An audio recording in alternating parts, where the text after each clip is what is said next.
Retomamos a sesión e pechamos as xanelas. Retomamos a sesión e empiezan.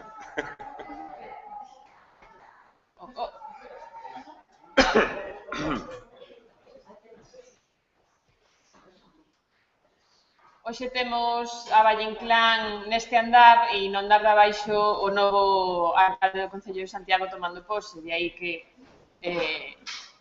haxa tanto movimento nas portas do edificio. Ben, como dicía, retomamos a sesión, neste caso coa intervención de Javier Serrano Alonso.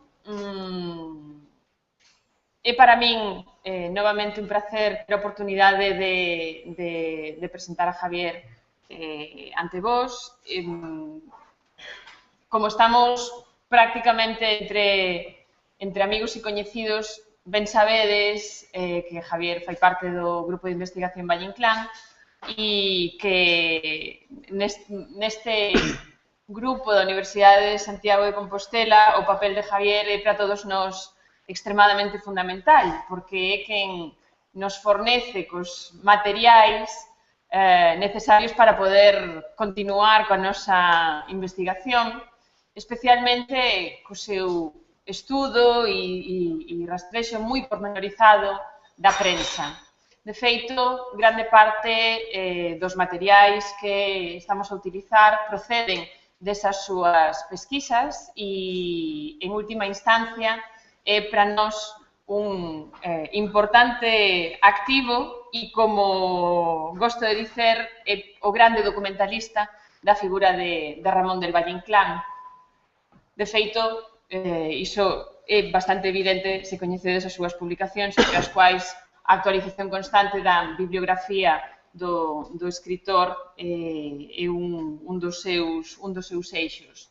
Para alén diso, dirixiu un proxecto de investigación até o ano 2014, até o ano 2012, sí, sobre Valle Inclán e o sistema editorial, e dese proxecto xurde o actual arquivo digital Valle Inclán, que, como digo, está integrado por moitos materiais procedentes da prensa, pero que conta tamén con digitalizacións das obras e do fondo bibliográfico do escritor da Universidade de Santiago de Compostela.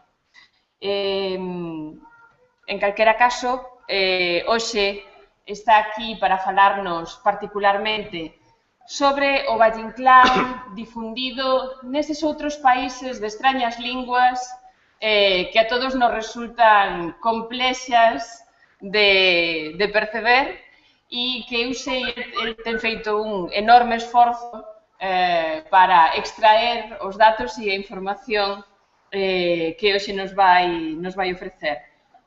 A idea do Valle Inclán por Europa, que é o título do seu texto, é precisamente achegarnos a eses outros territorios da Holanda, da Unión Soviética, de Italia e lugares que aparentemente por periféricos para nós parecen non ter interese para a difusión internacional da literatura española, pero que, contrariamente ao que se podía agardar, no caso de Valle Inclán están a dar grandes froitos e moi agradables sorpresas. Javier, gracias. Buenos días. Bueno, en primer lugar, quería afirmar que estamos con Valle Inclán, abajo está con el esperpento, o sea que todo queda reunido. Quería dar las gracias a Charo, a Rosario Mascato, primero por haber tenido la idea de organizar este seminario, exposición sobre Valle Inclán. Yo creo que cualquier momento, cualquier ocasión y cualquier pretexto para hablar de Valle Inclán y para difundir a Valle Inclán, pues siempre es de agradecer, sobre todo a aquellas personas que lo promueven. Y quería agradecer también al Consello da Cultura Galega que haya acogido la propuesta de Charo, que la haya desarrollado y que nos dé este ámbito, este ágora, para poder volver a hablar de Valle Inclán. En este caso, un Valle Inclán un poco raro, esto hay que decirlo, porque no se suele hablar nunca de estas cosas. A mí me ha tocado una parte un poco más jorobada, que es hablar de Valle Inclán en lenguas muy raras. No crean ustedes que yo soy tan políglota que domino el ruso, el rumano, el sueco, el islandés, el holandés y ya no sé cuántas más. No, por desgracia ya quisiera yo hablar todas esas lenguas, pero hago lo que puedo. He intentado entender lo que he podido en algunos de estos idiomas. Bueno, para los historiadores de la literatura, tanto españoles como del resto del mundo, don Ramón del Valle Inclán es una de las figuras esenciales de la literatura española contemporánea o post-áurea, es decir, se le considera como uno de los escritores españoles más relevantes, bueno, uno de los escritores más relevantes de toda la literatura hispana tras la llamada Edad de Oro. Pero, ¿es esta una idea generalizada entre el público lector común? Es decir, ¿los lectores normales lo consideran así, a Valle Inclán? ¿O es una consideración fundamentada entre especialistas en historia de la literatura española? Bueno, esta cuestión deberá irse precisando con el tiempo, a través del estudio de su recepción a lo largo de toda su historia literaria, desde sus orígenes como escritor hasta hoy en día. Podemos intuir que precisamente es su excelencia y la altura innovadora de su obra lo que le aleja precisamente de la popularidad entre el lector común. Es decir, es un escritor demasiado grande como para que guste a todo el mundo. Un procedimiento adecuado para el análisis de la impronta que pudo tener Valle Inclán en el mundo es el examen de la difusión de su producción creativa a través de otras lenguas. Hoy ya poseemos un conocimiento amplio de la difusión de su obra en otros países y sabemos que se pueden leer sus escritos hasta en 32 idiomas, al margen del castellano. Por supuesto, hay escritores españoles de su tiempo que pueden ser más populares que él y que gozan de un espectro de traducciones mucho más amplio, como Federico García Lorca, Antonio Machado o Miguel de Unamuno. Claro que, para ser justos, cuando se afronta la traslación de un escrito de una lengua a otra, el profesional encargado de llevar adelante esta labor debe plantearse cuáles son las dificultades intrínsecas que va a encontrar tanto en la obra concreta que va a traducir como en el modo artístico del creador. Y la mayor parte de los traductores del castellano a otros idiomas de inmediato ven en la traducción de la literatura de Valle Inclán una tarea cuasi imposible. El autor gallego no es precisamente cómodo para los intérpretes de otras hablas. Es decir, la dificultad estilística de Valle Inclán es continua a lo largo de su producción, debido a la selección de imágenes, riqueza de sensaciones y connotaciones a las que llega con la simple expresión literaria. Procurar traducir a cualquier idioma tan complejo, sistema sémico-artístico, único acaso en la historia de la literaria hispana, es suficiente razón para que cualquier traductor se arredre a la hora de afrontar la tarea. Este es un motivo bastante poderoso que permite justificar que un escritor de la altura de Valle Inclán no sea un autor especialmente popular en el mundo, como tampoco lo es en España. El avance en el conocimiento de las traducciones de Valle Inclán a otros idiomas es, a estas alturas, aún bastante insuficiente, aunque se está avanzando notablemente gracias a la ingente labor de digitalización de prensa histórica, así como de fondos de bibliotecas y archivos, que nos demuestra que la labor más continuada de difusión del autor gallego por el mundo se efectuó a través del medio más ágil y más accesible en la modernidad literaria, es decir, la prensa periódica. Así van surgiendo nuevos descubrimientos de traslaciones de textos valleinclanianos y, debido a que esta es una labor en pleno desarrollo, es preciso manifestar que cualquier interpretación o afirmación acerca de su difusión en otras lenguas distintas del castellano es de momento muy provisional, muy provisional. Cada 2 por 3 se pueden encontrar nuevas traducciones. Bueno, hasta el momento he localizado 68 traducciones de escritos de don Ramón en vida del autor y que representan el espectro casi completo de posibilidades editoras. Publicaciones en libros, publicaciones periodísticas, ediciones en prensa, textos en antologías, fragmentos, etc. Lógicamente, el mayor número de traslaciones son las que fueron recogidas en publicaciones periodísticas, debido a su carácter breve y a su ágil impresión y difusión. Estas 68 publicaciones recogen la labor traductora de 15 idiomas, que son las lenguas en que se pudo leer a Valle Inclán en aquel entonces.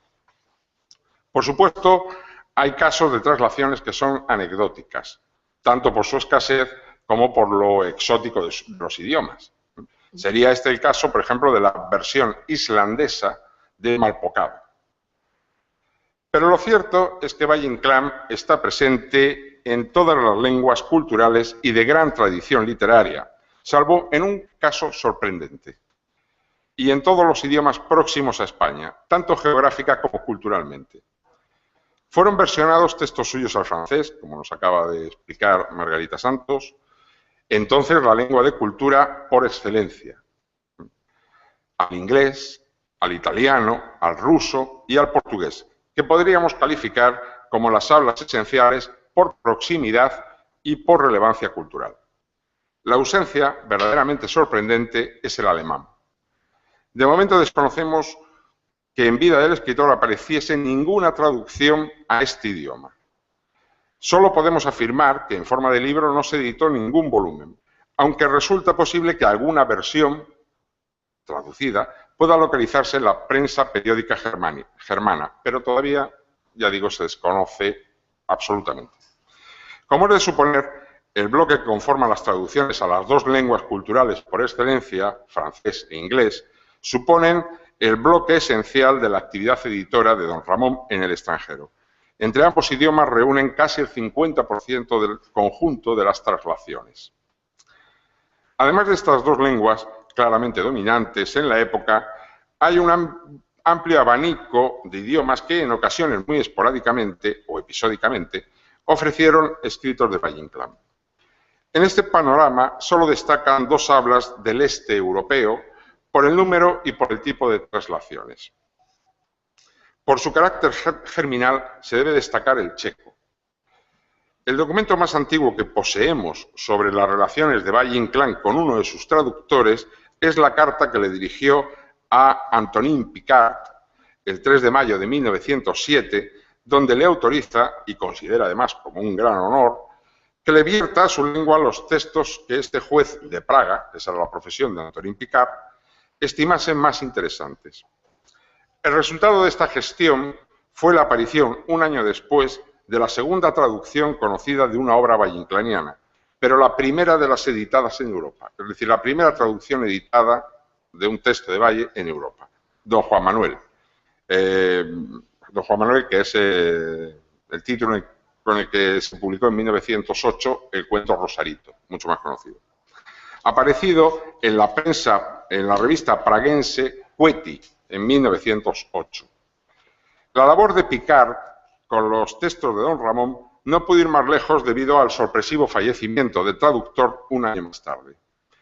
No obstante, el interés por el escritor gallego que se había suscitado en Chequia hizo que ya en 1910 apareciese un volumen preparado por Jan Steinhardt.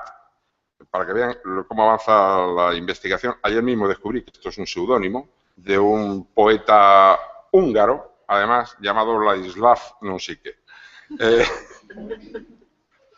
Eso lo encontré ayer, el dato. Pues este Jan Steinhardt tradujo la sonata de primavera, Jarní sonata, o como se pronuncie, en este año 1910.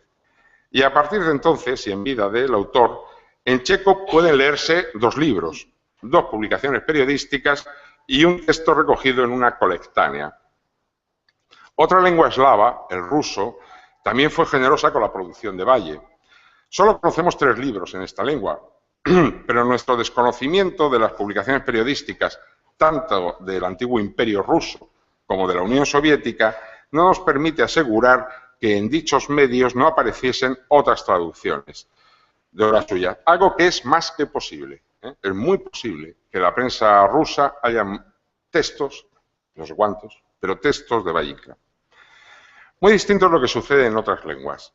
Si dejamos al margen los casos más anecdóticos, como el polaco, el sueco, el letón, con un libro cada una de estas lenguas, o el húngaro, que llegó a publicar 2 fragmentos editados en prensa, así como el islandés, donde se editó un relato en un periódico, o el holandés, que en vida de Valle solo llegó a traducir 2 fragmentos de una novela, nos pueden interesar especialmente 2 de los idiomas más próximos, tanto geográfica como culturalmente a España, que son el portugués y el italiano. Sobre los vínculos de Valle con el mundo cultural luso, contamos con un reciente y minucioso estudio de Rosario Mascato, donde la difusión del escritor gallego no queda en la simple traslación de textos suyos, sino que se extiende a la visión que los intelectuales portugueses tuvieron de don Ramón, además de profundizar en los contactos personales que tuvo Valle con los creadores lusitanos, o con algunos creadores lusitanos. No sucede lo mismo con el ámbito italiano, aunque sí tenemos ciertas aproximaciones muy incompletas y bastante parciales. Más adelante profundizaré en la recepción de la figura y de la obra de Valle-Inclán en Italia, que en principio tuvo una escasa fortuna en cuanto a la traducción de escritos suyos en la península cisalpina. Tan solo conocemos a día de hoy 4 publicaciones en vida del escritor, de las cuales solo una tuvo forma de libro, la novela Di Lupi, o sea, Romance de Lobos, en 1923, y 3 publicaciones periodísticas. Igualmente, debemos interesarnos por el análisis de las obras de Valle-Inclán que atrajeron el interés de estos intérpretes y que, a través de ellos, llegaron a diversos públicos lectores de otras culturas y naciones. Si contemplamos con visión de altura el panorama de estas traslaciones, de inmediato percibimos el indiscutible protagonismo de las sonatas. No debe extrañarnos este éxito dominante de las memorias del Marqués de Bradomín, pues en España no ocurría nada distinto. Exactamente pasó en el extranjero lo mismo que pasaba en España. Con notable diferencia, con respecto al resto de su producción, estas 4 novelas fueron sus obras más reimpresas, más citadas, más leídas en vida del autor araucano, fueron su triunfo literario por excelencia y a buen seguro también fueron su mayor fuente de ingresos. Pues lo mismo que ocurría en España, ocurrió en el extranjero. Lógicamente, tanto por el prestigio de que gozaban estas obras en su propio país, en España, como por razones temáticas, estéticas y lingüísticas, no podían dejar de ser el mayor polo de atracción para aquellos hispanistas extranjeros que se sintieron interesados por la obra de don Ramón. Así, de los 17 libros que se editaron con traducciones valle-inclanianas en vida del autor, 11 lo fueron con alguna o varias de las 4 entregas bradominescas, o con el conjunto entero de la tetralogía. Si las comparamos con otras obras, la más próxima en número de versiones fue Tirano Banderas, que gozó de 2 traducciones del libro, una al inglés en 1929 y otra al ruso en 1931, y otra finalmente, pero el mismo año de la muerte de Valle-Inclán, en 1936, me estoy confundiendo con otra obra, otra al inglés, pero publicada en prensa, es una edición en prensa. Además, las memorias de Bradomín se vieron editadas también en prensa, pero en versión íntegra, especialmente en francés, ya habló antes Margarita de estas ediciones de Glogget, ya que las 4 aparecieron en la Revue de France, en versión de Albert Glogget, entre 1923 y 1926. En versión íntegra, la tetralogía solo contó en este periodo con 3 impresiones, desde el inaugural de Charles Barthet, en 2 volúmenes, en 1909, la versión inglesa de May Haywood Brown y Thomas Walsh, editada en Nueva York en 1924, y finalmente, por la que me estaba confundiendo antes, la edición búlgara, traducida por Milko Ralchev en 1936. Aún así, es decir, las 3 únicas ediciones íntegras de las sonatas, aún así aparecieron muchas otras ediciones con menos obras, con menos número de obras, en otros idiomas, en otras lenguas, hasta haberse traducido las sonatas a 10 idiomas distintos, en vida de Valle-Inclán. Es una cantidad enorme de lenguas. Esto explica, en gran medida, que cuando por cualquier razón Valle-Inclán es mencionado en prensa o en estudios extranjeros, siempre se privilegia la información de que sea el autor de las sonatas. Siempre es la tarjeta de presentación de Valle-Inclán.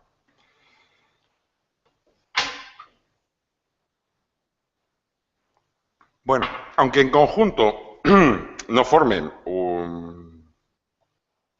Aquí tienen más ediciones, publicaciones.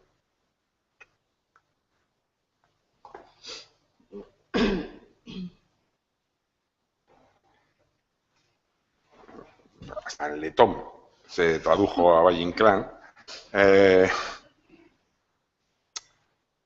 Tan raro era que yo me confundí en el libro del epistolario donde escribí por primera vez sobre las traducciones de Valle y no dije que era letón, dije que era lituano. O sea que... Y aparece como lituano allí, pero es letón.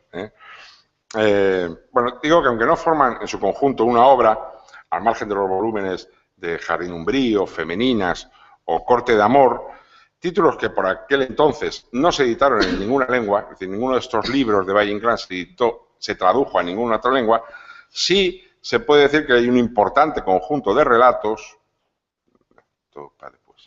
Hay un importante conjunto de relatos valle-inclanianos que gozaron de una gran fortuna traductora, en cierta medida debido a algo que ya indiqué antes, a su brevedad y por lo cual su disponibilidad para ser publicado a través de medios periodísticos. En el presente conocemos 27 publicaciones en otras lenguas de cuentos de Valle-Inclán, de 11 cuentos distintos. Es decir, varios de esos cuentos fueron traducidos varias veces. Muy curioso es que uno de los relatos que más interesaron en el extranjero y por lo tanto más lenguas se vio versionado fue Malpocado. Un cuento muy conocido en España, muy publicado en España, pero solo en prensa periódica. Valle-Inclán solo lo recoge una vez en uno de sus libros, una única vez, porque inmediatamente lo utilizó para escribir para otra novela, para Flor de Santidad. Sin embargo, este es un cuento con mucho predicamento en el extranjero y existen, no sé ahora mismo cuántas, pero diversas traducciones. Por ejemplo, esa exótica de la que hablaba, la islandesa, es precisamente una traducción de Malpocado, pues se traduce en Malpocado. De nuevo fue el francés el idioma que con mayor asiduidad trasladó este tipo de textos. 7 relatos distintos fueron los que se llegaron a traducir al francés en aquel entonces, seguido muy de cerca por el inglés, que llegó a ofrecer 5, en rumano y en italiano, 2 en cada caso, pero ya digo, uno en checo, otro en islandés, otro en búlgaro, en portugués, etc. Sin lugar a dudas, la narrativa de Valle-Inclán gozó de muchísima más ventura que su obra dramática. Realmente su producción teatral no tuvo una buena acogida por parte de los traductores de aquellos años. ¿Acaso debido al escaso predicamento que tuvieron los estrenos de Don Ramón en vida? Es decir, Don Ramón, desde el punto de vista del mundo escénico español, no era un personaje relevante en vida, no lo era. Y por eso mismo, como no interesaba desde el punto de vista escénico en su tiempo, no interesaba tampoco en el extranjero. Era así de fácil. Interesaban los autores que tenían predicamento en España y Valle no lo tenía. Valle era reconocido como un gran estilista, sobre todo, es algo que realmente aburre, del orfebre de la escritura y el Cellini y del estilo y demás. Pues interesaba por eso, porque era un gran estilista, era muy afamado, como he dicho, por sus novelas de Bradomín, pero no lucía como los dramaturgos canónicos de su tiempo. Así, frente a las innumerables traducciones de las obras de Benavente e incluso de los hermanos Álvarez Quintero, cosa que yo nunca podré entender, cómo los hermanos Álvarez Quintero eran tan traducidos a otras lenguas, si era ininteligible más allá de Andalucía, Sin embargo, eran muy traducidos, infinitamente traducidos. Las obras teatrales de Valle-Inclán eran prácticamente ignoradas. Un claro ejemplo de ello es que la única obra escénica de Valle que disfrutó de dos versiones, es decir, que disfrutó de dos traducciones, fue Romance de Lobos. Romance de Lobos, que se pudo leer en francés, gracias a la traducción de la que nos habló antes Margarita, por Jacques Chaumier, y en italiano, gracias al empeño de un traductor llamado Alessandro De Stefani. Empeño que le salió fatal y que lo debió arruinar porque no vendió 2 ejemplares. Al margen de esta edición, de forma íntegra solo se editaron en vida de Valle La cabeza del dragón, en inglés, en versión de May Haywood Brown, Divinas palabras, en francés, como también nos comentó antes Margarita, de Coindreau, y La cabeza del Bautista, en portugués, sin firma de traductor, no sabemos quién lo tradujo. A esta escasa labor de difusión del teatro valleinclaniano solo se pueden añadir un par de fragmentos de Divinas palabras trasladados al inglés por Samuel Putnam y al húngaro, sin firma de traductor, eso ya sí que no lo pronuncio, lo de Istenis Vaz, ahí me quedo, y otros 2 de Luces de Bohemia, al francés en 1933 y al húngaro también en 1934. Y hasta el momento no se conoce otra traslación dramática de la obra de Don Ramón, en vida de él.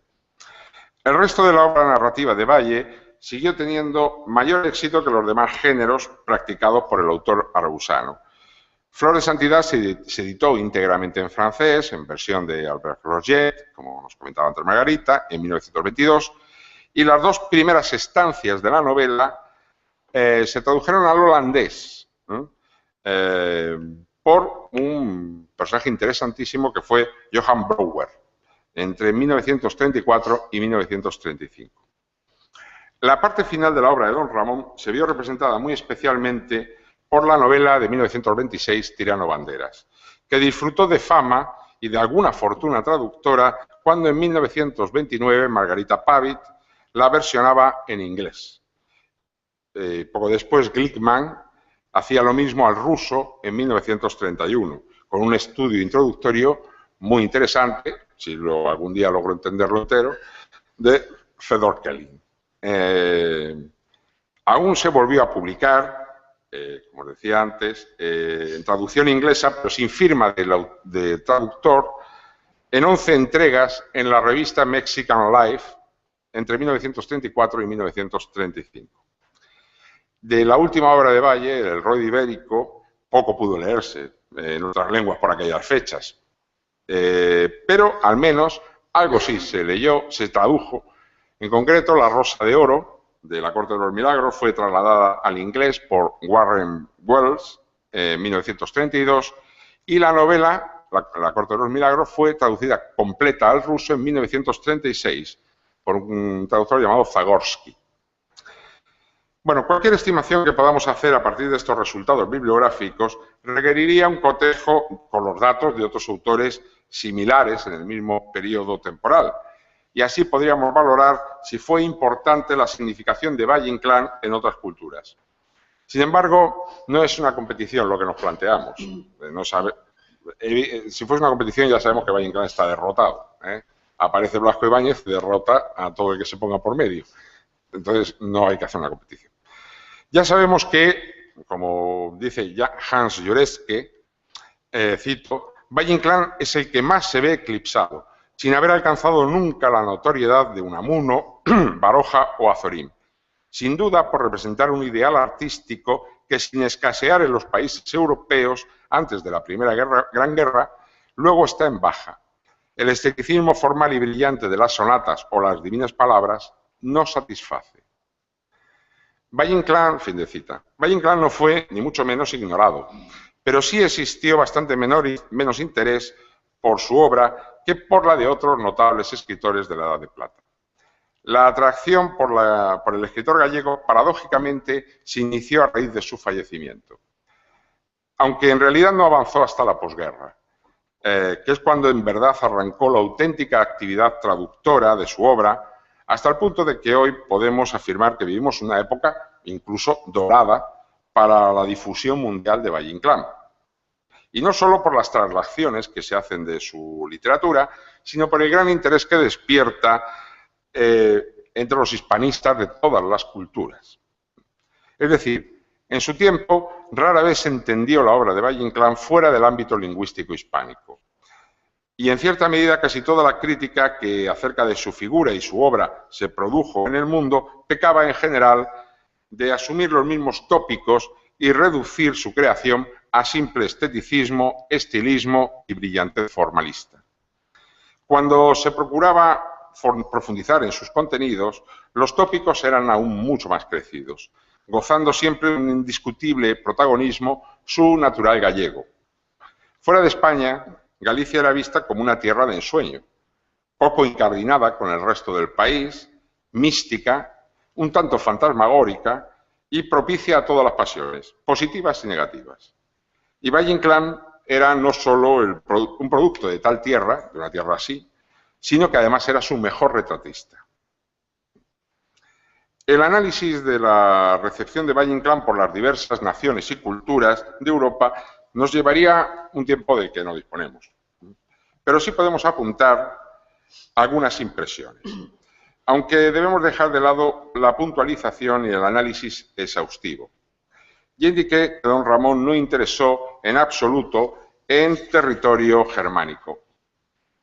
Ni Alemania ni Austria se preocuparon siquiera de su existencia, salvo algunas menciones breves en estudios de hispanistas, muy al contrario de lo que ocurrió en algún otro territorio de su ámbito político, como fue el caso de Chequia, que era propiedad del Imperio Austrohúngaro hasta finales de la Gran Guerra. Y que además fue uno de los primeros lugares en aproximarse a la obra de Valle-Inclán. Ahí está Picard, un fragmento de la carta que le dirigió Valle-Inclán a este traductor en 1907 y la primera página de la traducción de Rosarito, de don Juan Manuel, en la revista Coetti de Praga, en 1908. Y ya digo, la primera traducción publicada en Europa de un texto de Valle-Inclán.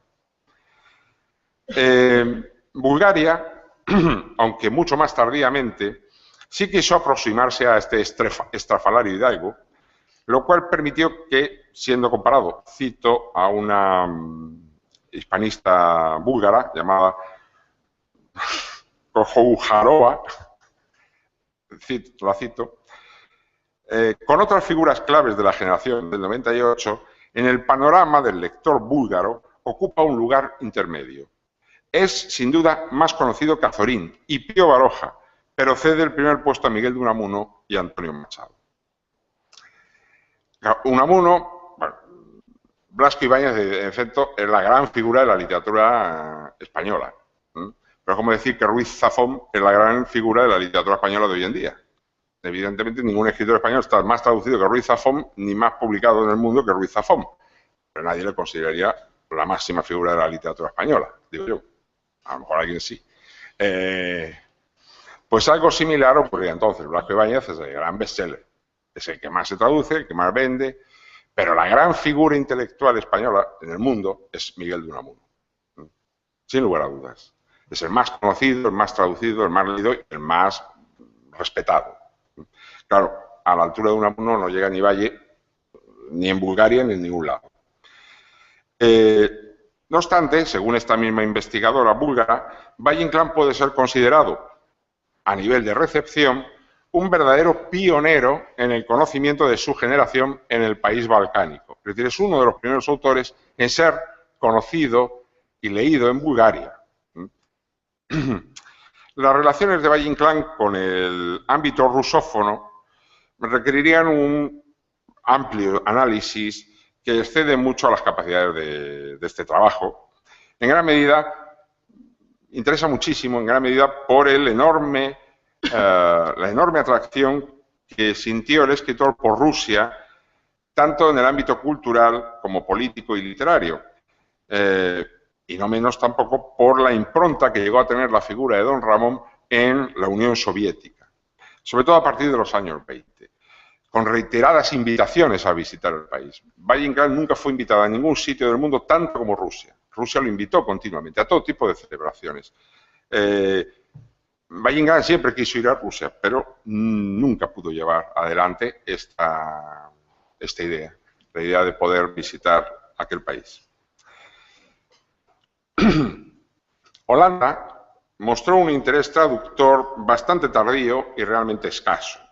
Ya he dicho que solo las 2 primeras estancias de Flor de Santidad por el hispanista Johann Brouwer, un personaje de enormísimo interés, que por cierto, muy recientemente, hace un par de meses, se ha publicado por primera vez en castellano la novela que escribió Brouwer sobre la Guerra Civil Española.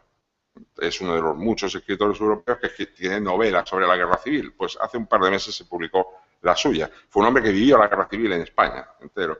Entre otras cosas, no voy a explicar muchas cosas, fue prácticamente la última persona que mantuvo charlas intelectuales y entrevistas intelectuales con Miguel de Unamuno.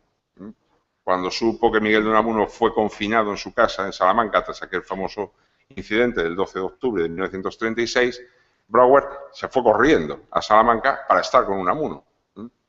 Y en efecto, prácticamente, seguramente son las últimas entrevistas de Unamuno las que hizo Brouwer. Pues este escritor, traductor, ya digo, curiosísimo, de una vida interesantísima, se interesó por Valle-Inclán en los años 30, finales de los, bueno, en el 34, y empezó a traducir Flor de Santidad, pero solo llegó a darnos la traducción de las 2 primeras estancias. Es decir, no hubo ninguna fortuna traductora con Holanda. Es muy curioso. Holanda es un país que, vamos, no tiene ninguna afición a Valle-Inclán. Posiblemente es el país europeo donde menos se ha traducido y publicado a Valle-Inclán. A estas alturas, estoy hablando en el año 2014. Creo que hasta ahora todo se viene a resumir en 2 libros, 2 traducciones en toda la historia. Pero por el contrario, si no ha gozado nunca de una fortuna traductora al holandés, sí gozó de cierta difusión informativa en los Países Bajos, gracias al interés que por él mostró el más importante hispanista neerlandés de su tiempo, Gerardus Johannes Gers. Aunque se afirma en ocasiones que Gers, que es el traductor, entre otros, de una gran cantidad de escritores españoles, entre ellos Cervantes, Ortega y Gasset, el Arcipreste Edita o García Lorca, aunque se afirma en muchas ocasiones que Gers había versionado, ya en vida del escritor, Rosarito, cosa que muy bien pudo hacer, no se lo voy a discutir, lo cierto es que no se conoce ninguna edición de este texto hasta unos años después de la muerte de Valle-Inclán. Es decir, realmente la primera vez que se publica esa traducción de Rosarito por Gers es en 1952. Sin embargo, su interés por Valle se despertó muchísimo antes. Y así, cuando residió en España durante algo más de 2 años, entre abril de 1918 y junio de 1920, y quiero dar las fechas para que se entienda lo importante que esté en estos años en España, en Madrid concretamente, informó puntual y semanalmente de las novedades literarias españolas en uno de los más importantes diarios holandeses, el Nieuwe Rotterdamse Courant, labor que continuaría tras su regreso a Holanda. Es decir, una vez abandona España, sigue informando continuamente de las novedades literarias españolas. El trabajo más antiguo, donde trata de Valle-Inclán, lo firmó en Madrid el 4 de octubre de 1919 para reseñar, apenas unas semanas después de su aparición, La pipa de Kiev. La característica esencial de la recepción de Gers es su afán informativo, procurando mostrar siempre una visión panorámica de la producción valle-inclaniana, al mismo tiempo que se muestra al día en el conocimiento de las creaciones de don Ramón. Por esa razón, en este primer escrito sobre el autor, sobre Valle-Inclán, habla de un libro recién aparecido, como es La pipa de Kiev, al mismo tiempo que ya se interesa por la última obra dramática, Divinas Palabras, que justo cuando escribe sobre ella se está publicando en el diario El Sol, justo en ese momento. Él la está conociendo por las entregas del diario El Sol. En efecto, un año después, en 1920, reseña Divinas Palabras en cuanto aparece el libro, pero es una obra que él ya conoce, porque ya la ha leído, ya digo, en 1919.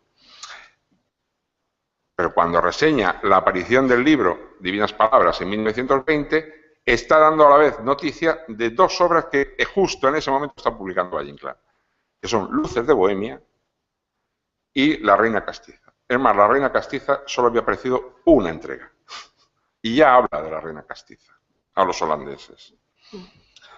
Más tarde va a reseñar la Editio Princeps de Cara de Plata en 1923, pero ya no está en España, él ya ha vuelto a Holanda, y finalmente será el primer estudioso, el primero, posiblemente del mundo, incluido España, que se interese por el último gran proyecto de don Ramón, el rodio ibérico. Porque es el primer y casi iba a decir el único, pero no, hay otro textito muy breve, es el único que reseña la primera entrega del rodio ibérico. La primera entrega existente del rodio ibérico, que no es La Corte de los Milagros, es el folleto Cartel de Ferias. Pues él escribe toda una reseña del folleto Cartel de Ferias. ¿Por qué esa atención de Gers por la obra de Valle Inclán? Bueno, en realidad la atención de Gers es por toda la obra literaria española del momento. Él escribe semanalmente unos larguísimos artículos en este periódico y analiza todo, pero todo lo que sale en España. Pero sí tiene un especial interés por Valle Inclán. ¿Por qué? Bueno, él lo expresa muy claramente en sus reseñas. Dice que es un creador sin semejante, incomparable, que solo se parece a sí mismo. Y que por todo ello a él le parece, esto es traducción mía, por lo cual es mala traducción, un autor delicioso. Pero seguramente con el holandés quiere decir algo más, que un autor es delicioso. Bueno, aunque no de la relevancia de los trabajos de Gers, la breve aportación que hace Johann Brouwer como introducción a su traducción de Flor de Santidad nos resulta especialmente interesante porque muestra, por un lado, la tópica esencial en la interpretación de Valle Inclán como escritor en su tiempo, al que estima como el príncipe de los poetas españoles contemporáneos, pero también dice de él que tiene el estilo de un señor feudal y el alma de un príncipe del Renacimiento. Y, por supuesto, nos ofrece la que ya empieza a ser la visión más que tradicional que se tiene fuera de las fronteras españolas de Valle Inclán. Es decir, de Valle Inclán se tiene y se muestra continuamente una imagen romántica de un hombre en el que se mezcla la pasión, la elegancia, el arte, de aquí viene lo del príncipe del Renacimiento, la pose del hidalgo príncipe, con el mundo turbio, con el mundo oscuro. Y esto ya se le aplica a lo gallego, a lo que él tiene de gallego, porque ya entra de Galicia, o esta idea tópica que existe de Galicia entre los hispanistas extranjeros. Pero en definitiva, para Brouwer es el artista verdadero, es el auténtico artista, porque es artista en todo, no solo como creador, sino como ser viviente. Y sobre todo es el gran estilista, de nuevo el gran tópico, valle-inclaniano, es el gran estilista quien construye su obra sometida al sonido y al ritmo, que a su vez le hace ser también un pintor, un músico y un poeta en todo lo que escribe. Por lo cual es el verdadero artista, el artista total para Brouwer. Bueno, como digo, este trabajo de Brouwer es un gran ejemplo de esa tópica valle-inclaniana que se crea en el territorio europeo. Por supuesto, dentro del espectro de estimación elogiosa. Todo es muy elogioso, pero todo es muy tópico. Aunque lo que más nos puede interesar del trabajo de Brouwer es la reflexión final que hace sobre lo que supone, para un hispanista como él, traducir al autor gallego. Dice Brouwer que es un esfuerzo gratuito, ya que el traductor no puede hacer otra cosa que dar una versión nueva, pero distinta, sin recoger nunca la riqueza del texto original. Es decir, está presentando su traducción al mismo tiempo que está diciendo que es una tontería traducir a Valle Inclán. Si nos sorprende que en el mundo germánico se ignorase casi de forma total al escritor gallego, quién sabe si por su militancia aliadófila y por su furibunda germanofobia, con motivo de la Gran Guerra, tanto más nos debe llamar la atención la escasa difusión de Valle Inclán en Italia. La labor traductora fue mínima. Mínima para ser Italia, para ser una cultura tan próxima a España. Y además, demasiado escasa para un autor que continuamente es comparado con el entonces mítico narrador, poeta y dramaturgo italiano, por excelencia, Gabriele D'Annunzio. Y hay una continua comparación entre los dos. Resulta muy extraño que los italianos no mostrasen más interés por este autor que continuamente es puesto a la altura de su gran D'Annunzio, de su gran escritor. Su recepción, ya digo, su traducción fue escasísima, mínima. Su recepción en Italia también fue muy breve, pero mucho más intensa. Al margen de noticias menores, por supuesto prescindido de estas breves noticias, por ejemplo, hay una noticia que aparece en el mundo entero, en todas las lenguas, prácticamente toda la prensa del mundo, cuando se puede consultar, siempre aparece la noticia, que es la detención de Valle Inclán en 1929. O sea, esa noticia interesó una barbaridad en el mundo entero, no sé por qué, pero interesó una barbaridad.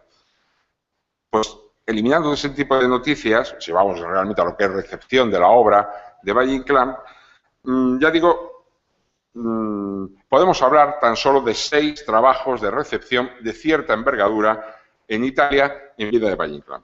No obstante, sí fue madrugadora la recepción de Valle en Italia. No lo sé, pero creo que en otras lenguas no hay cosas tan tempranas. Porque en 1906, Enrico Tedeschi ya reseñaba la aparición de la edición española, no de una traducción, sino de la edición española de Jardín Novelesco. Pero lo que presenta este ensayista italiano es la que ya empezaba a convertirse en la visión tópica del escritor arausano, destacando, de nuevo, pues, su naturaleza gallega, que le hace estar inmerso en el mundo legendario de Galicia, donde se vertebra su obra con lo que hoy conocemos como, hoy llamamos, pero él lo dice de otra manera, realismo mágico, ¿no? Es decir, lo interesante para Tedeschi es la mezcla de lo fantástico con lo real, la mezcla natural de lo fantástico con lo real. En definitiva, para Tedeschi es un valioso estilista y un interesante y entusiasta escritor, pero no va mucho más allá. El primer hispanista de renombre que se preocupa por la obra valleinclaniana va a ser Carlo Boselli, otro personaje curioso.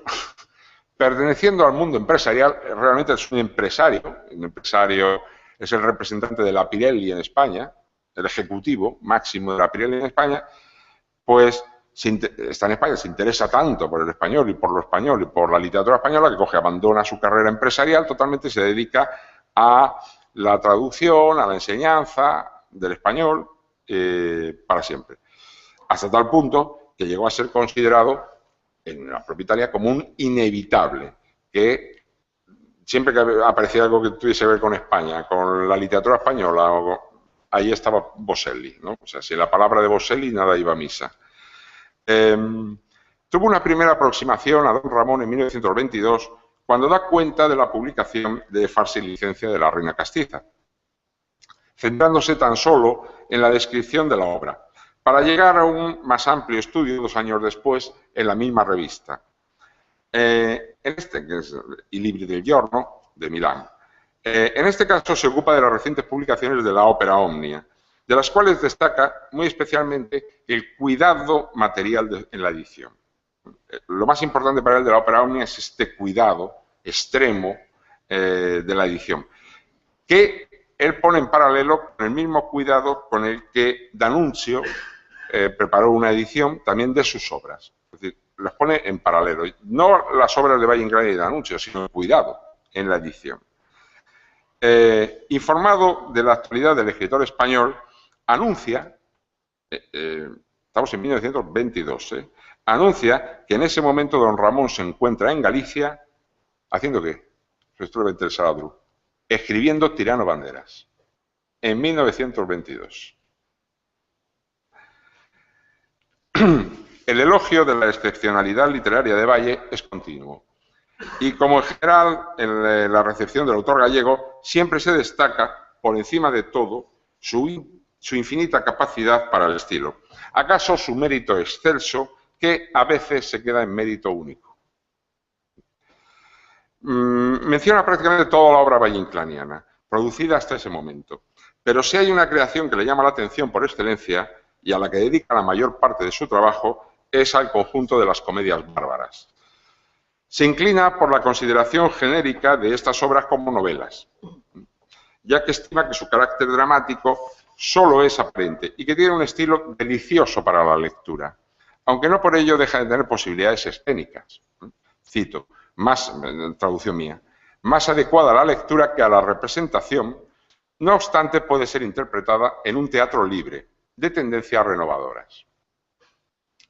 Muy destacable es, por otro lado, que sea uno de los primeros críticos extranjeros que da cuenta del recientemente aparecido esperpento Luces de Bohemia, a la que define también, tiene una obsesión con dirigir todo el teatro de Valle Inclán hacia la novela satírica dialogada de intensa belleza dramática.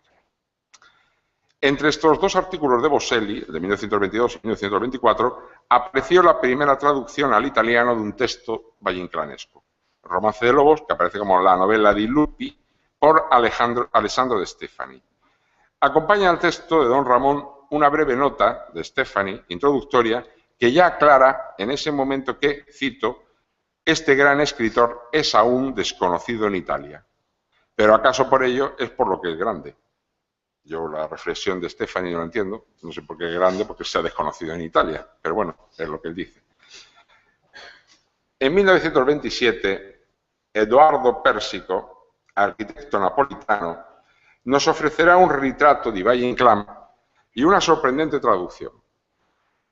Pues no, para mí la más sorprendente de todas las traducciones en vida de Valle, porque no se trata de un relato, ni de un fragmento dramático, ni siquiera de un poema, sino del libro El anillo de Giges de la lámpara maravillosa. Según Franco Meregali, Persico sostuvo con Valle Inclán una relación singularísima, pero no explica en qué sentido, ni es singular ni qué relación tuvo Valle Inclán con Persico. Siguiendo el epistolario de Persico, Meregali nos descubre que ya en 1924 le escribía a su amigo Piero Gobetti. Ambos, claro, no conocemos tanto el mundo cultural italiano de esta época, pero son dos figuras excepcionales, Persico y Gobetti, tanto del mundo cultural, del mundo periodístico, como del mundo del antifascismo. Gobetti crea la revista Il Baretti, que es donde aparece el artículo de Persico y la traducción que hace de Valle Inclán, que es una revista antifascista en pleno fascismo. Claro, a Gobetti le costó pronto la vida. Fue el fundador de la revista y era el director, y a Persico parece que también, pero unos años después, ese antifascismo. Entonces, Gobetti, bueno, ya digo, en el epistolario le escribe Persico a Gobetti en 1924, disculpándose por haberle enviado, cito literalmente, bueno, cito traducido, unas pocas líneas malísimas sobre Valle Inclán. Gobetti parece que había proyectado, a principios de 1925, publicar un número dedicado a la España literaria del momento. Un número panorámico sobre cuál era la situación de la literatura española del momento, y Persico le respondía a este proyecto que no se molestase en hacerlo, porque, cito literalmente, sería un delito imperdonable desechar tanta fatiga por Azorín, Gabriel Miró y compañía. Acabo la cita. España solo tiene un gran escritor, don Ramón del Valle Inclán. El trabajo de Persico, al margen de que también cae en algunos de los tópicos habituales, especialmente y de nuevo en el nacimiento gallego del escritor, que lo vincula al mundo del simbolismo, de las rudas potencias, pero también del encanto geórgico, etc. Aunque es un trabajo muy breve, el retrato de Valle Inclán, resulta más profundo que la generalidad de las semblanzas que se hacían de don Ramón. En primer lugar, vincula su creación con el renacimiento cultural de España, a finales del siglo XIX, siendo, o considerándolo Persico, como figura esencial precisamente en este renacimiento. Es decir, prácticamente lo voy a estimar como la figura clave del renacimiento cultural de España en la época finisecular. Para valorar su traducción del Anillo de Giges, que es lo que viene después, o sea, está el artículo y a continuación viene su traducción de este libro de La lámpara maravillosa, se dedica, por supuesto, a resaltar la importancia de esta obra de 1916, a la que considera, como el propio creador gallego, exactamente igual que Valle, como la introducción a toda su obra, además de ser una confesión general. Cito: para entender a don Ramón conviene aproximarse siempre a estas páginas, que son en realidad una especie de autobiografía intelectual en la cual está la clave de su creación. En definitiva, para este arquitecto italiano, quien curiosamente falleció solo 5 días después de Valle Inclán, parece que en ciertas sospechas de asesinato, pero nunca quedó muy claro,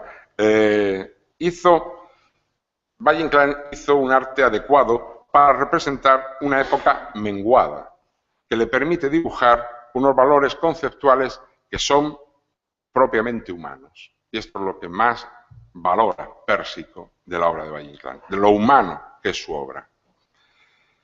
Bueno, pero el estudio más amplio y profundo es sin duda el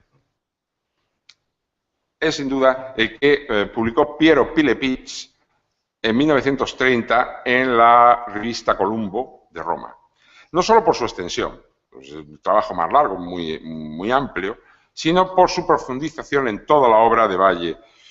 Y llama especialmente la atención entre toda la recepción de don Ramón fuera de las fronteras españolas.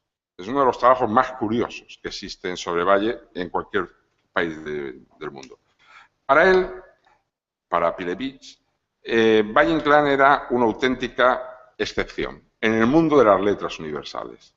Bien es cierto que Pilepitz, como Pérsico, ya se había aproximado a la obra valleinclaniana a través de la traducción de un texto suyo, también de calado modesto, bueno, en el caso de Pilepitz más modesto aún, porque lo único que había publicado era una traducción de un cuento de Valle, un cabecilla, un capocha, que se había publicado 2 años antes de este estudio elaborado. Resulta imposible analizar aquí todos los aspectos que destaca de la obra de Valle, Pilepitz, pero sí se pueden resaltar algunos rasgos, como por ejemplo, esto es muy interesante, la curiosa división que establece del alma del escritor. Se inventa una división del alma del escritor y para ello utiliza como fundamento una falacia, es decir, una mentira, que se inventa él. Yo no sé dónde pudo sacarse una cosa así. El hecho, según este crítico italiano, es que Valle Inclán tenía 2 almas culturales, y las tenía por herencia familiar. Una a través de la madre, que lo sumerge en el ámbito gallego, o sea, lo hace gallego, su madre. Y por otro lado, la línea paterna, que según Pilepitz lo hace castellano. Aún profundiza más en esta ficción propia, sin fundamento alguno, por ambos progenitores del escritor eran profundamente gallegos, y acaso más acentuado en el caso del padre del escritor, que aquí, según Pilepitz, es supuestamente un castellano, que como todos saben, pues era un sincero galleguista, colaborador de Burguía, en su labor de identificación cultural de Galicia. O sea, tratar al padre de Valle Inclán de castellano y castellanista, pues resulta más que curioso, ¿no? Pero él insiste mucho, continuamente en el trabajo, en estos 2 almas de Valle Inclán, el alma castellana, que debe a su padre, y el alma gallega, que debe a su madre. E incluso, ya el remate final, es que divide toda la obra de Valle Inclán en 2 bloques, la que es de inspiración gallega y la que es de inspiración castellana. Y ya está. Todo muy fácil. Luces de Bohemia, El Esperpento, inspiración castellana, Flor de Santidad, sonatas y más, inspiración gallega. Y resuelve Pilepitz de una manera magnífica el estudio de Valle Inclán. Bueno, no fue sin lugar a dudas una recepción apabullante la que tuvo don Ramón antes de su fallecimiento, más allá de los límites del mundo de habla hispana, pero la que hubo fue, sin lugar a dudas, devota y admirada. Al margen del uso y abuso de tópicos sobre el escritor que, en definitiva, habían emanado de la propia España, la mayor parte de estos tópicos ya los habían generado los críticos y estudiosos españoles, todo aquel que se preocupa por hacer una semblanza del autor y de su obra no deja nunca de tratarle como un artista excepcional, de una grandeza casi inigualable. Muchas otras naciones intentaron difundir entre los lectores de sus culturas la figura magnífica del autor gallego. Y aunque nunca se lograse convertirlo en un autor de primera línea, no por ello dejaron de transmitir a sus países al menos la existencia de una obra incomparable como era la de don Ramón del Valle Inclán. Muchas gracias.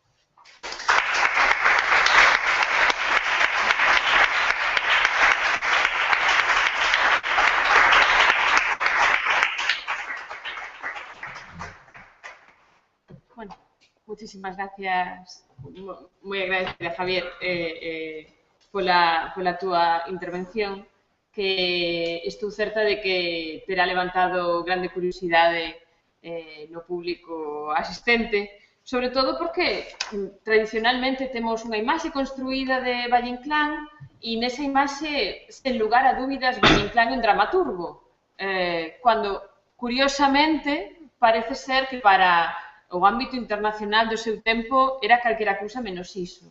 Entón, isto, cuando menos, temos que facer reflexionar.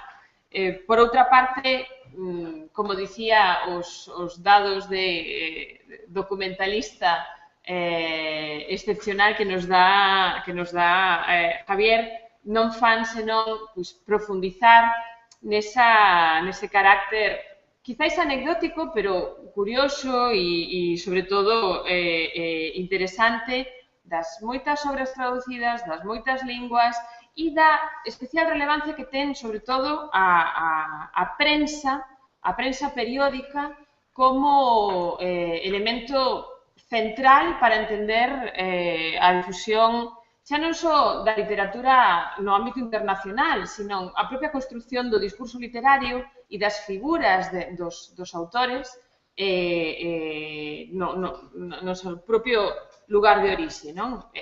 Para alén de nos lembrar, é verdade, esa idea do Valle Inclán máis polémico e contestatario, detido no ano 29, e efectivamente feito que foi reflectido xa non só na prensa europea, senón tamén chegou a noticia ao Brasil.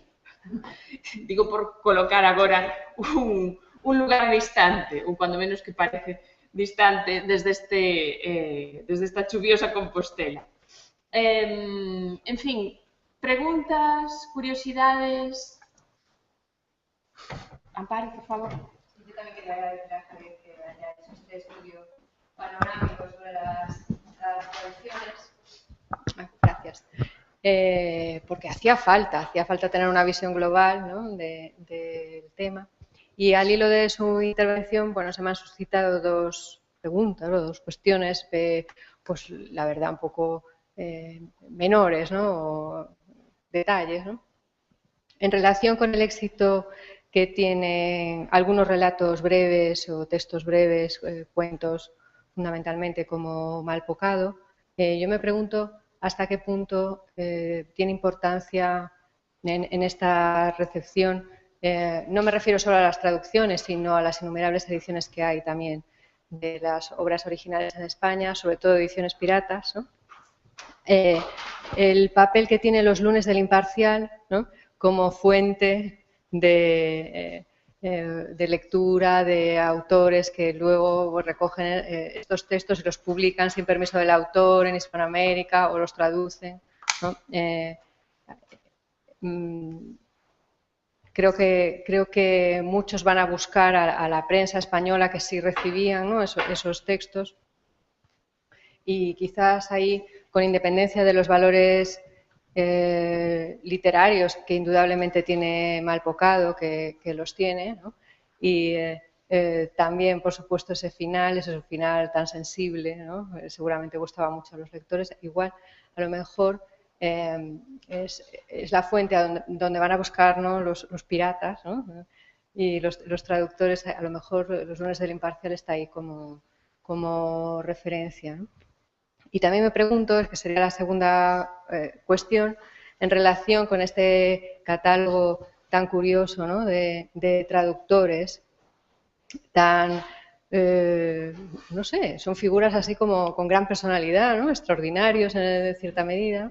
Todos ellos entusiastas y admiradores de Valle Inclán, y no parece, por lo que has dicho, pues no lo sé, que tenga familia española ni nada similar, ¿no? Entonces, bueno, estas personas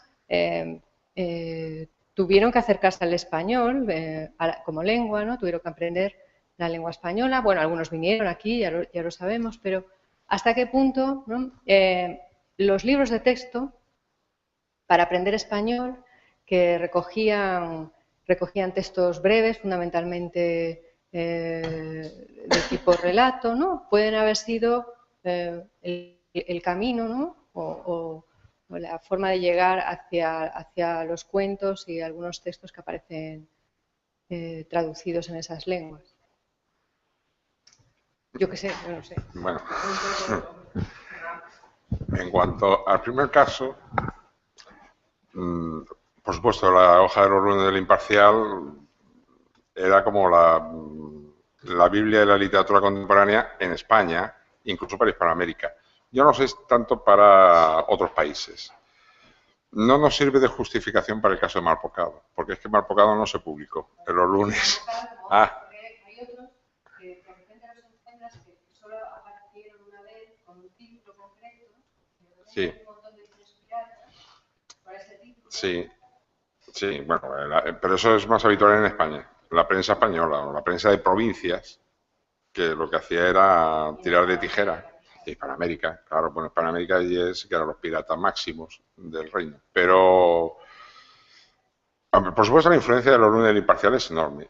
Yo no sé hasta qué punto puede tener repercusión para las traducciones. Si hubiesen sido traducciones muy tempranas, pues desde el momento en el que Valle Inclán escribe y publica algunos de sus textos en los lunes del Imparcial, sí lo entendería. Pero estamos hablando de traducciones, por ejemplo, Malpocado al islandés, no me acuerdo ahora mismo de qué año es, pero de los años 20, finales de los 20. O sea, es como veintitantos años después de su primera publicación. Y Valle Inclán ya había dejado de recoger en Malpocado hacía muchísimo tiempo. Sí es cierto que está recogido, antes dije que Valle Inclán solo lo recoge una vez en un libro, en Jardín Umbrío, de 1903. Pero es cierto que sí está muy recogido ese cuento en antologías. Y en antologías, sobre todo de carácter didáctico, o sea, para la enseñanza. ¿Dónde se utilizaban estas antologías? Fundamentalmente en el extranjero. Y es muy posiblemente el conocimiento de este relato, del caso de Malpocado, sí, puede venir de las antologías, porque de las ediciones de Valle no. Era imposible que viniese y de la prensa menos. Aunque fue muy editado en prensa española, pero bueno. A estos traductores extranjeros es muy difícil que les llegasen esos fragmentos, esos trozos de periódicos, ¿no? Entonces, lo más seguro es que a ellos les llegasen a través de estas antologías de literatura española, que también para traductores de lengua castellana de entonces, que hay que tener en cuenta que hablamos de traductores como si fuesen traductores de hoy en día. Los traductores de hoy en día son profesionales que viven de eso. Los traductores de esta época no vivían de eso. O sea, hacían traducción por amor al arte y si sacaban algún beneficio económico, pues mejor. Pero si no lo sacaban, pues aguantaban, ¿no? Antes mencionaba la edición de Alessandro de Stefani de la novela de Lupi. Hombre, yo no sé quién pagó esa edición, pero si no la pagó el propio traductor, poco le faltó. Y fue un auténtico fracaso. Un auténtico fracaso. No vendió nada. Pero no vendió nada. Fue un amor al arte, pasión personal. Dijo, yo quiero traducir y quiero publicar esto. Pues lo hizo. Y en cuanto a la segunda pregunta, que era lo de... ya dónde está, vale. Pues entonces, mira qué bien. Dos en uno. No, pero hablabas de las relaciones familiares. Bueno, son estas vocaciones extrañas, ¿no? También habrá que preguntarle a Drew, él sin ninguna relación familiar, entonces, con España, porque se hizo hispanista, siendo un señor de Montana. Pues, habría que preguntarle. Después no lo sé, uno no sabe por qué se hace hispanista en el Quinto Infierno. Ya, claro, sí, pero lo hacían por una pasión extraña, hombre. Boselli, antes mencionaba a Boselli. Boselli es que conocía a España, o sea, llegó a España no llegó por amor al arte, llegó porque era el representante de la Pirelli, de la marca de ruedas, y como máximo ejecutivo. Pero claro, llegó a España, empezó a conocer España, aprendió español, empezó a gustar tanto que mandó su carrera empresarial al cuerno.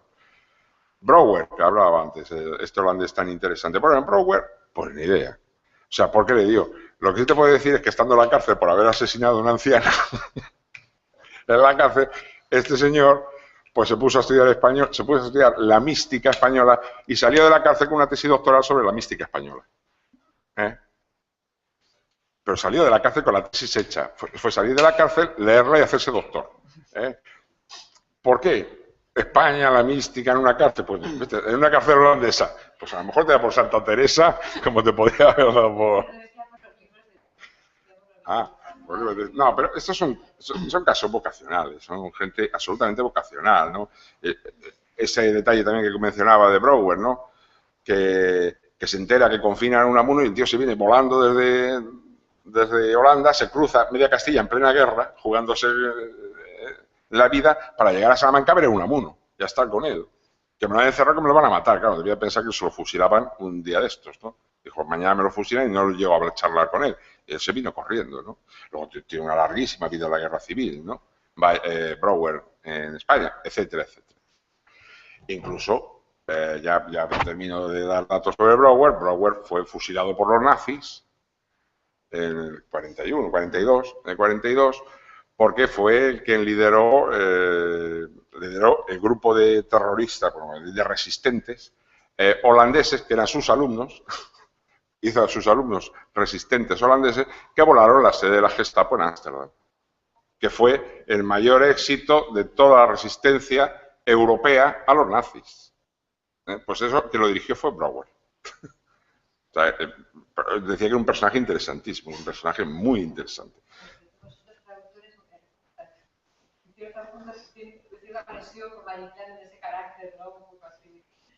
Sí, claro, sí, son, hombre, no sé todo, pero algunos son auténticos personajes.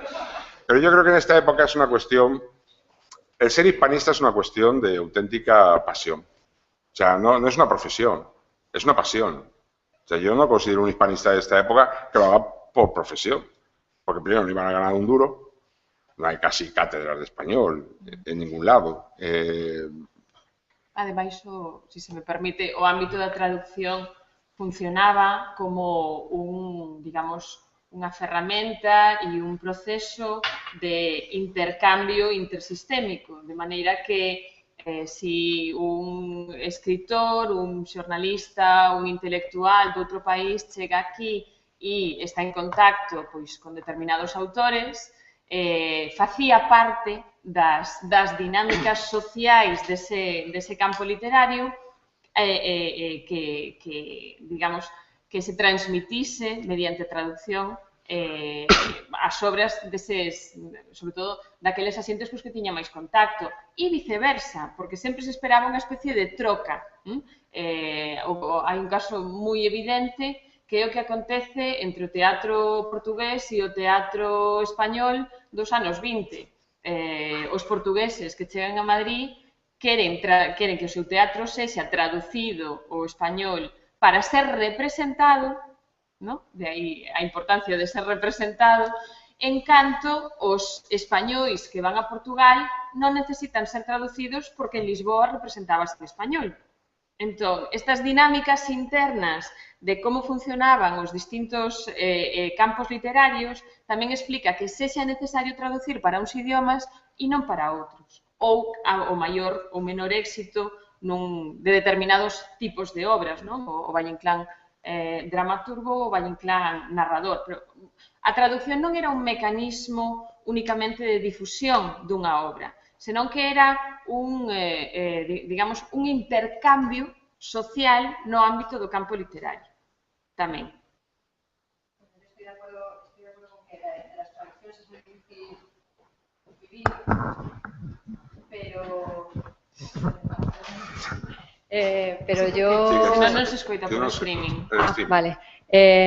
Bueno, ahora mismo recuerdo numerosas declaraciones de escritores de principios de siglo, o sea, en el momento así finisecular, diciendo que ellos decían que para sobrevivir, pues lo que había que hacer era escribir en la prensa, por supuesto, ¿no? Traducir, vivían de hacer traducciones normalmente del francés, que publicaban en diversas editoriales, y de escribir teatro, que se representara teatro popular, teatro un poco de consumo. Entonces sí que formaba parte un poco del sustento, no voy a decir único, ¿no? Pero sí en ese momento finisecular hay, yo recuerdo muchos escritores que dicen, no, tengo que traducir, el propio Valle Inclán tradujo obras. ¿Por qué? ¿Por qué las tradujo? ¿Por qué tradujo esas obras? Hombre, pues no sé muy bien. Pero bueno, claro que uno traduce obras que le gustan, indudablemente, ¿no? Pero a veces en el fondo hay cierta necesidad económica y que está... Sí, pero eso es la traducción por encargo. Ya, es decir, eso se encarga un trabajo. Pero esos traductores Valle Inclán, a nadie le encargan que traduzca Valle Inclán. Porque casi nadie le interesa editorialmente publicar a Valle. Son los propios hispanistas, por la razón que sea, los que lanzan adelante a Valle Inclán. Es decir, la difusión de Valle Inclán fuera de las fronteras españolas es gracias única y exclusivamente a estos cuantos hispanistas chalaos y apasionados por España, que claro, como conocen bien España, conocen bien la literatura española, saben de la importancia de Valle Inclán. O sea que no solo es importante Blasco Ibáñez. Sí, una pregunta sobre política. Pero antes quería decir que Malpocado se explica perfectamente su difusión, porque es un cuento con una temática social que no cae en el sentimentalismo barato. Pues es un cuento magnífico. Por supuesto. Pero yo quería saber, apuntar que cuando Samuel Putnam publicó ese trozo de La Rosa de Oro, de el druida ibérico, del año 32, ese fragmento aparece ahí por razones políticas, razones republicanas, ¿no? Antifascistas y tal. Entonces, volviendo a tu mapa, sobre todo en los años 30, ¿corresponde a alguna de esta distribución geográfica intereses políticos y que recogen entonces a Valle Inclán? Sí. Sí, fundamentalmente hacia el este de Europa. O sea, en Rusia. Rusia no es más evidente. En el 31 traducen Tirano Banderas, claro, y en el 36 La Corte de los Milagros. Pero no se traducen las sonatas. En los años 30 se habían traducido algunas antes. En la época incluso del Imperio Ruso, ¿no? Antes hablaba yo del Imperio Ruso y de la Unión Soviética. En 1912 se publica la Sonata de Primavera en ruso. Estamos en el Imperio Ruso. Pero en los años 20-30 no se publica ninguna sonata en ruso. Creo que ninguna en ruso, pero a lo mejor se me escapará el dato, ¿no? Pero, ¿qué es lo que se publica? Tirano Banderas y La Corte de los Milagros. Sí. Tirano Banderas con ambas ediciones con estudios introductorios de Fedor Kelling, que por lo que he logrado entender, difícilmente con ayuda del traductor de Google, de la introducción a Tirano Banderas, la visión que se tiene de Tirano Banderas, y supongo que la de La Corte de los Milagros es la misma, es una visión absolutamente revolucionaria. Son novelas revolucionarias. Incluso, seguramente, en la línea marxista. Sí, pero una cosa es lo que interpreten los soviéticos, otra cosa lo que sea, la novela. Ellos quieren tener esa visión y tienen esa visión. Entonces, claro, esas publicaciones son razones políticas, sin lugar a dudas.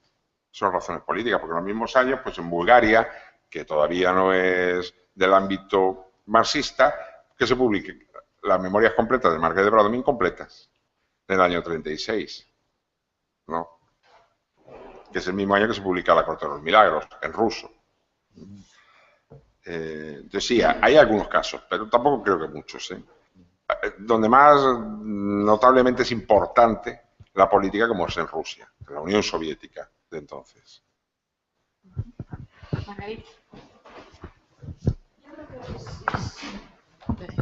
Yo creo que es difícil sacar conclusiones, ni siquiera parciales, porque estamos haciendo calas. Claro. Y carecemos todavía de una visión de lo que podríamos llamar recepción crítica de Valle Inclán. Estamos hablando solo de traducción.